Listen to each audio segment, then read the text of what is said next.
இது மகிமை நேரம். கர்த்தருக்குள் பிரியமான மகிமை டிவி நேயர்களே, இந்த மகிமை நேரம் நிகழ்ச்சியின் வழியாக உங்களை சந்திப்பதில் மிக்க மகிழ்ச்சி அடைகிறேன். கர்த்தர் கொடுத்ததான இந்த நல்ல வாய்ப்புக்காக தேவாதி தேவனுக்கு நான் நன்றி ஸ்தோத்திரங்களை ஏறெடுக்கிறேன். தேவன் நம்ம ஒவ்வொருவரோடும் இந்த வாரம் முழுவதும் பேசி கொண்டிருக்கிறார். நம்மிடத்திலே காணப்படுகிறதான விட்டு விடுவதற்கு ஏதுவான நான் 7 விதமான பாவங்களை குறித்து நம்மிடத்துல பேசுகிறார். இன்னைக்கு 6வது விதமான பாவத்தை குறித்து நாம் பார்க்க இருக்கிறோம். அதுதான் ஆங்கிலத்திலே wrath என்று சொல்லப்படுகிறதான கடும் கோபம், இல்லை என்று சொன்னால் பழிவாங்கும் எண்ணம். கோபம் நம்முடைய வாழ்க்கையில ஒரு பெரிய பாவமாக எழும்பி நிற்கிறது. அநேகம் பேர் சொல்வதாக பார்த்துருக்குறோம். நான் செத்தா கூட அவன் என்னை வந்து பார்க்கக்கூடாது அப்படின்னு சொல்லி பெற்றோரை அநேக பிள்ளைகளுக்கு விரோதமாய் கோபத்தோடு கூட பேசுகிறார்கள். ஒரு மனுஷனுடைய வாழ்க்கையிலே அவன் அழிந்து போவதற்கு இந்த கோபம் ஒரு முக்கியமான ஒரு காரணம். அவன் அடுத்த நிலைமைக்கு அவனை எடுத்து செல்லாதபடிக்கு இந்த கோபம் ஒரு முக்கியமான ஒரு காரணம். நம்ம வேலை செய்கிற இடங்களாக இருக்கலாம், நம்முடைய வீடாக இருக்கலாம், படிக்கிற இடங்களாக இருக்கலாம், எல்லாவற்றிலும் கோபம் ஒரு முக்கியமான ஒரு காரணியாய் நம்மை தடுத்து நிறுத்துகிறது. இன்னைக்கு இந்த கோபத்தை குறித்து தான் கர்த்தர் நம்மோடு கூட பேசுகிறார். இதற்கு ஆதாரமாக எடுத்துக்கொள்ளப்பட்டதான வசனம் ரோமர்கள் எழுதின நிருபம் 12வது அதிகாரம் 19வது வசனத்தில், பழிவாங்குதல் எனக்குரியது, நானே பதில் செய்வேன் என்று சொல்லி கர்த்தர் சொல்கிறார். கோபம் ஒரு மனுஷனுக்குள்ளாக இருக்குமானால் அது எப்படி மாறுகிறது? பழிவாங்கும் தன்மையாய் வெட்டி கொள்வது போன்ற அநேக காரியங்களை இன்னைக்கு நம்ம செய்தித்தாளில் பார்க்கிறோம்.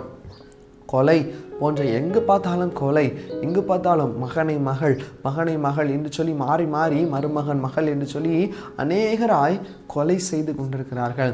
கொலை உணர்வு இந்த உலகத்திலே பெருகி கொண்டே வருகிறது. இதற்கு காரணம் என்ன?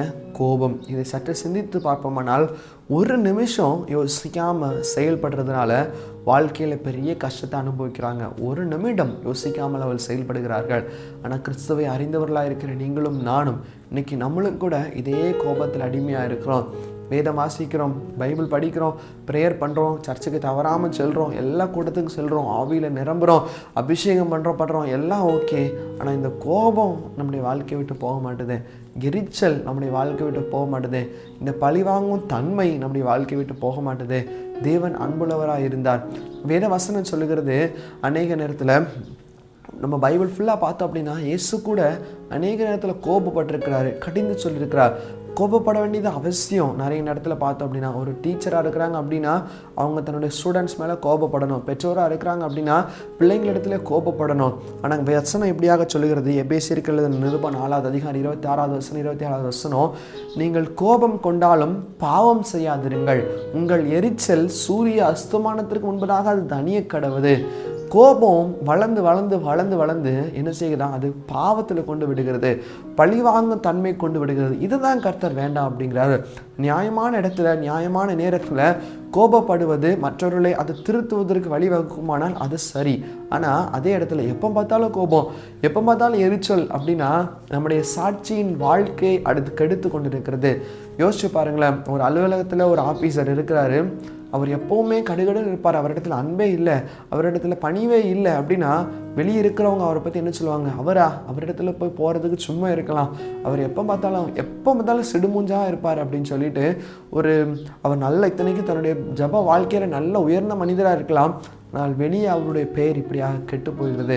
கோபப்பட வேண்டிய இடத்துல சமயத்தில் கொஞ்ச நேரம் நம்ம என்ன சொல்ல வந்தோமோ அதை சொல்லிட்டு அதுக்கப்புறம் சாந்தத்திற்கு நம்ம திரும்ப வேண்டும்.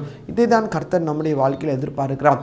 நீதிமொழியின் புஸ்தகம் 14:29 சொல்லுகிறது, நீடிய சாந்தம் உள்ளவனோ மகா புத்திமான். அடுத்த அழகான ஒரு வார்த்தை, முக்கியமான ஒரு வார்த்தை இருக்கு, முற்கோபி மதியீனத்தை விளங்க பண்ணுவான். எதுக்கெடுத்தாலும் கோபப்படுறோம், எதுக்கெடுத்தாலும் கோபத்தோடு கூட பேசுகிறோம், எதுக்கெடுத்தாலும் கோப சிந்தனை வருது அப்படின்னா நம்மிடத்துல மதியீனம் இருக்குது, புத்தி இல்லாமல் செயல்படுறோம் அப்படிங்கிறது அர்த்தம். எனவே இன்னைக்கு அன்பான பிரியமான சகோதர சகோதரிகளே, இந்த புத்தியினத்தை நாம் எடுத்து போட வேண்டும். இந்த முற்கோபத்தை நம்முடைய வாழ்க்கையில் எடுத்து போட வேண்டும். கோபத்தினால எதையும் சாதிக்க முடியாது, கோபத்தினால எதையும் ஒரு துரும்பை கூட நம்மால் அசைக்க முடியாது. இன்னைக்கு வேதாகமத்திலிருந்து கோபத்திற்கு ஒரு சிறந்த எடுத்துக்காட்டை நான் காண்பிக்க ஆசைப்படுகிறேன். யார் என்று சொன்னால் மோசேயினுடைய வாழ்க்கையில் அவர் சிறு வயது முதல் இந்த கோபம் அவருக்குள்ளாக வேரூன்றி கொண்டே வந்து கொண்டிருந்தது. ஒருவன் இன்னொருத்தர் 2 பேர் சண்டை போட்டு கொண்டிருக்கிறாங்க. தன்னுடைய இனத்தானே ஒருத்தன் அடிக்கிறான் என்பதை பார்த்து இந்த மோசேயால் பொறுக்க முடியவில்லை, அவனை அடித்து கொள்கிறார். அந்த இடத்துல ஒரு கோபம் அவருக்கு இருக்கிறது. இந்த இஸ்ரவேல் மக்கள் அவரை எரிச்சல் அடைய செய்கிறார்கள். இதன் மூலமாய் அவர் என்ன செய்கிறார்? அந்த மக்களை பார்த்து ஒரு அந்த எரிச்சல் மூலமாய் கர்த்தர் சொல்லதை மறந்து கோலை நீட்டுங்கிறார், அடிச்சிட்டார்.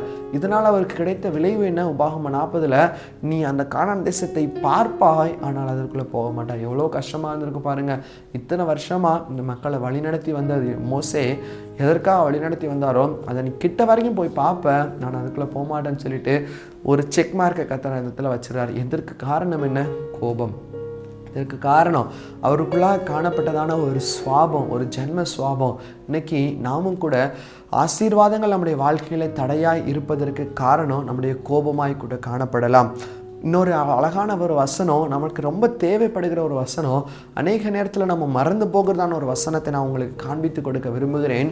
நீதிமொழிகள் புஸ்தகம் 15ஆம் அதிகாரம் 1வது வசனம் சொல்கிறது, மெதுவான பிரதியுத்தரம் உக்கிரத்தை மாற்றும். ஒருத்தர் ரொம்ப கோபப்பட்டு பேசுகிறாங்களா, ரொம்ப சத்தம் போடுறாங்களா, அவங்கள்ட்ட போயிட்டு நம்மளும் கூட கோபமாக அவங்களுக்கு ரிப்ளை பண்ணோம் அப்படின்னா வாக்குவாதம் வளர்ந்து வளர்ந்து வளர்ந்து பழி வாங்கும் எண்ணம் ஒருத்தருக்குள்ளாக வந்து அந்த இடத்துல ஒரு பெரிய ஒரு கஷ்டம் நேரிடுகிறதா நம்ம பார்க்குறோம்.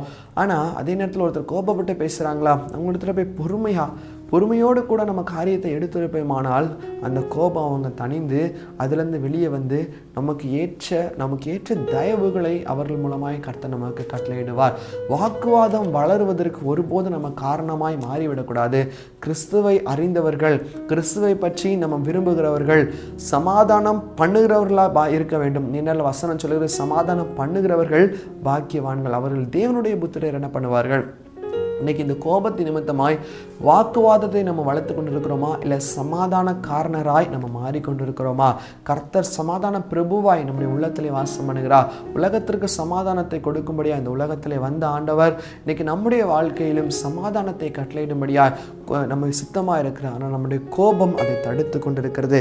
நம்முடைய வாழ்க்கையிலிருந்து இதை எடுத்து போடுவோம். யாக்கோபுக்கு எழுதின நிருபம் 1வது அதிகாரம் 19வது வசனம் 20வது வசனம் சொல்கிறது, கோபிக்கிறதற்கு தாமதமாயும். எதுக்கெடுத்தாலும் கோபப்படக்கூடாது. மனுஷருடைய கோபம் தேவ நீதியை நடப்பிக்காதேன்னு சொல்லியிருக்குது. கோபிக்கிறதுக்கு தாமதமாக இருக்க வேண்டும். பொறுமையாக யோசித்து பார்த்து, ஒருவேளை இந்த இடத்துல நான் கோபப்பட்டாதான் இவங்க திருந்துவாங்க, அந்த இடத்துல தப்பில்லை.